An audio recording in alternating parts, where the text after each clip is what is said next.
ముఖ్యమంత్రి గారు అసలు వారుపై మహారాష్ట్రకు సరెండర్ అయి మేమేదో తప్పు చేసినట్టుగా మాట్లాడండి. ప్రాణహిత చేవెళ్ల ప్రాజెక్టు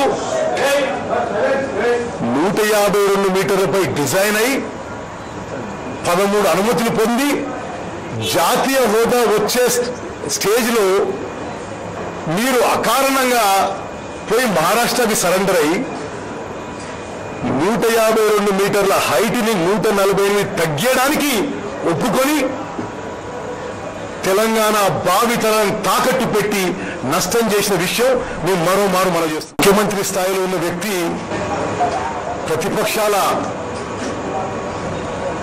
ప్రభుత్వ తప్పిదాలని పాయింట్అవుట్ చేస్తే నువ్వు కేసులు పెట్టి జైలు పంపిస్తానడం ఇది దిగజారుడు రాజకీయాలు.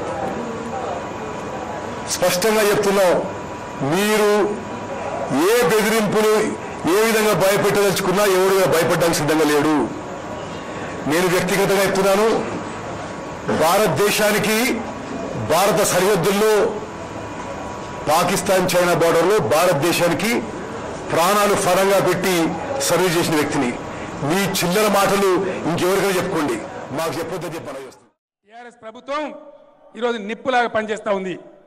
ఈ విషయాలు వాస్తవాలు ప్రజలకు పూర్తి స్థాయిలో చెప్పడానికి రాబోయే 2-3 రోజులలో ఒక టీవీ ఛానల్లో కూర్చొని 3-4 గంటలు ప్రజలకు మొత్తం మీ చరిత్ర మీ బండారం అంతా బయట పెడతా అని చెప్పి మనవి చేస్తా ఉన్నా.